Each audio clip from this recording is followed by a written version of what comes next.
professor acha que é só ler, estudar, copiar e depois passar para os outros. Você é exemplo para os seus alunos. E eles devem se mirar em seus líderes e crescerem espiritualmente, trabalharem na obra de Deus, pertencerem realmente ao reino de Deus. E esse reino é o reino de poder. Jesus diz: recebereis poder ao descer sobre vós o Espírito Santo. Lembre-se sempre de uma coisa: quando a Bíblia diz enchei-vos do Espírito, está dizendo enchei-vos do Espírito. Tem gente que fica, Espírito Santo me enche, Deus me enche. Mas é você que tem que se encher, o Espírito Santo está aí dentro. Você vai orando, vai falando em línguas, vai orando, e vai desejando mais, e vai querendo fazer a obra de Deus, vai intercedendo, orando pelas pessoas. Você vai buscando o poder de Deus para fazer a obra de Deus, e vai desejando, e vai pedindo, e vai conversando com o Espírito Santo, e vai buscando, e vai pedindo a Deus, e vai. Você vai ficando cheio. Está na hora do culto, você vai orando. Se você não é batizado com o Espírito Santo, está orando para ser batizado. Se você não tem dom do Espírito Santo, vai orando para receber. E você está vendo pessoas descrentes, está vendo pessoas doentes, vai orando por elas. Então você vai orando, vai se enchendo, até transbordar. E seja instrumento de Deus. Então, ore. Precisa orar mais. Nós estamos numa época que as pessoas estão orando pouco demais.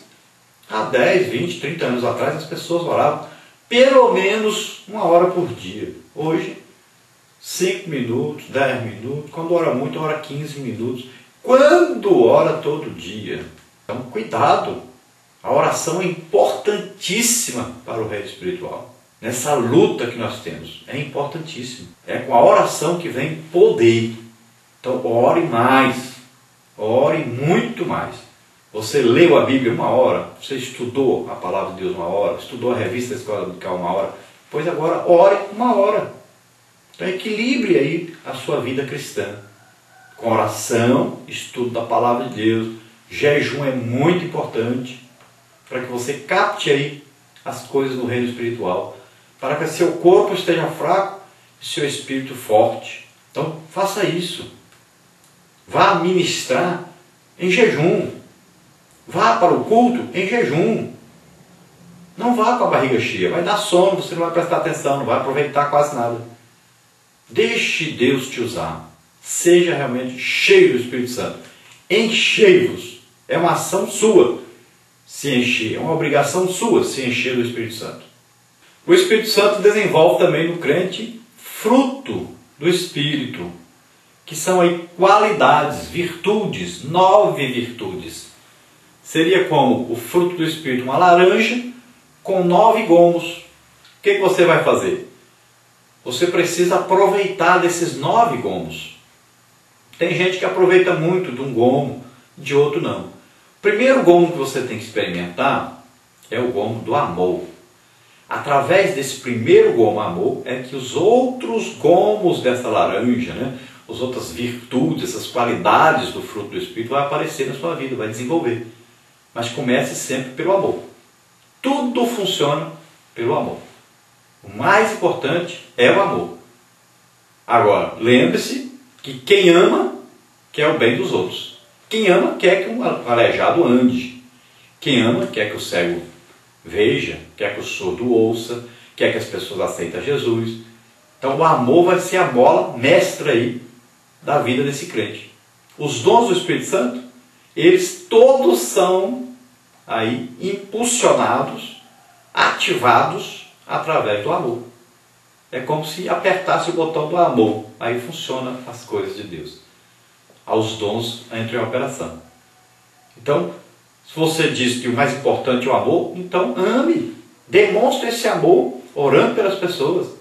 Demonstre esse amor pelo próprio Deus, buscando o poder de Deus na sua vida, obedecendo a ordem de Jesus.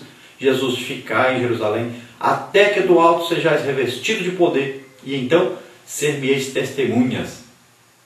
Então, encha-se primeiro do Espírito Santo, receba o que Deus tem preparado para você, e depois ministre isso aos outros. Abençoe as pessoas. Que o amor realmente seja o mais importante na sua vida. Nós vamos agora ver o nosso questionário, que você pega sempre no nosso site a partir de quinta-feira à tarde. Sempre a partir de quinta-feira à tarde é que os vídeos ficam prontos com as respostas do questionário e também as lições em nosso site e em outros sites você pode pegar também.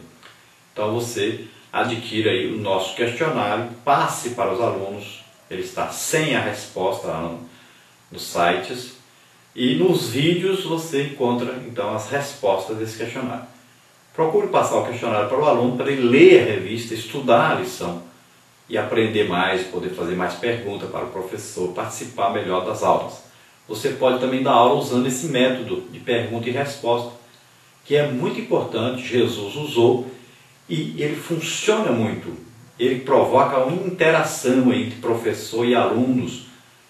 Ele provoca aí uma manifestação dos alunos dentro do assunto. Eles não ficam só escutando.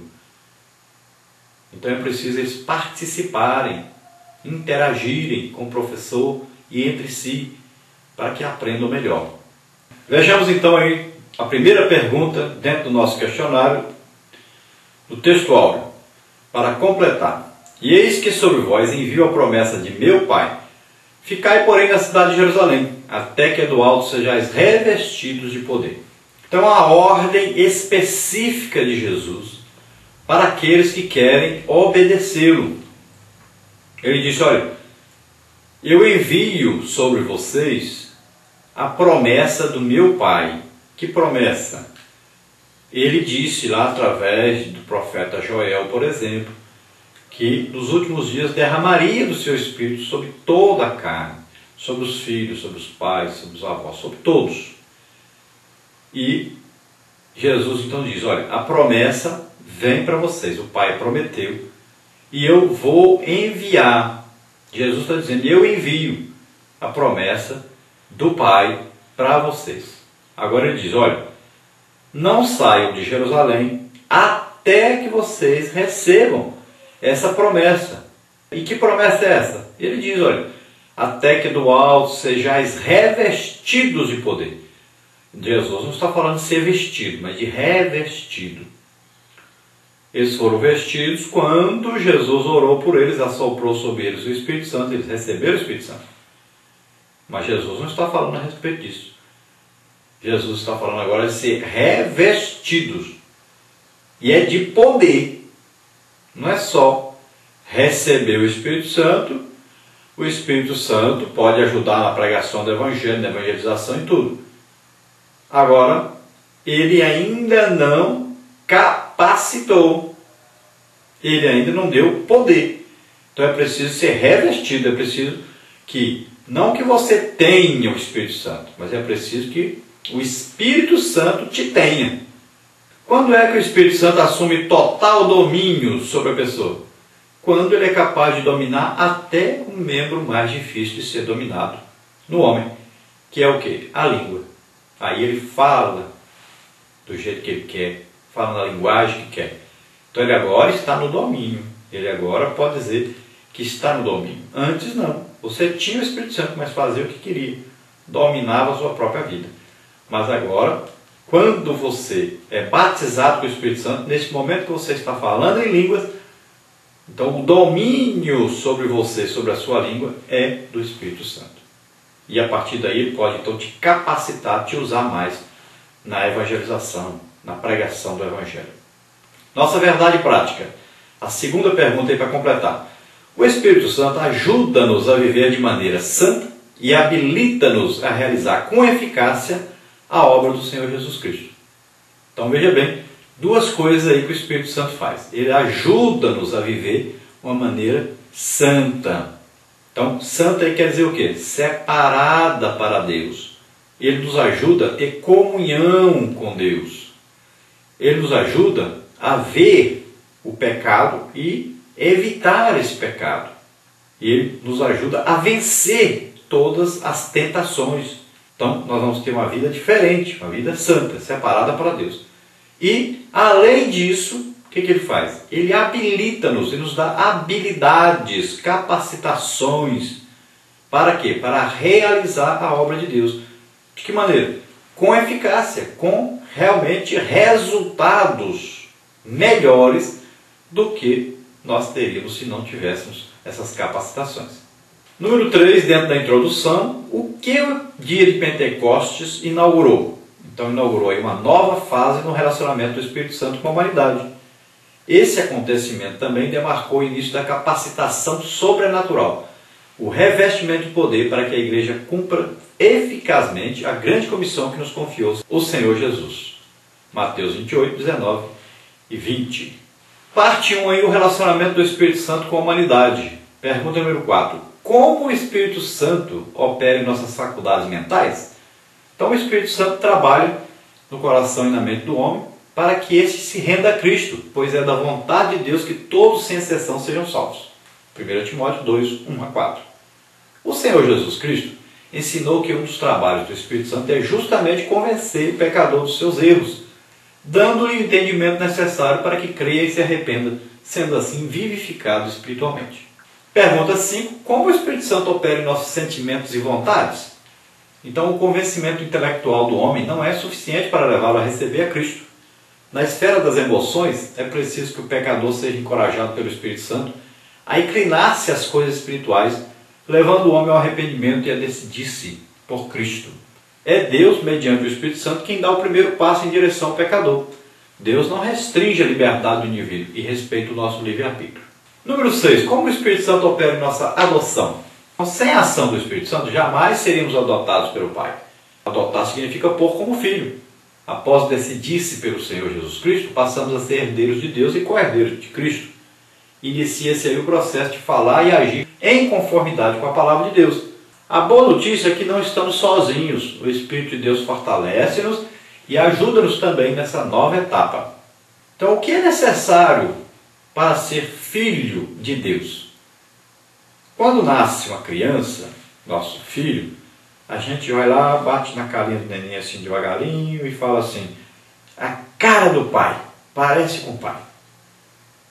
O que nós temos que ter para nos parecer com Deus? Como Deus pode olhar para nós e dizer, parece comigo? Sabe o que é? O Espírito Santo. É isso que identifica-nos com Deus. Nós estamos selados. Nós temos Deus em nossa vida, morando em nós. E a partir de quando? A partir do dia que aceitamos a Jesus como Senhor e Salvador. O Espírito Santo vem morar em nós. Então ele nos dá essa característica de sermos parecidos com Deus. Não o corpo físico, a parte externa, material, mas a parte interna. O nosso espírito foi religado a Deus, regenerado pelo Espírito Santo que mora em nós. E isso é que se parece com Deus.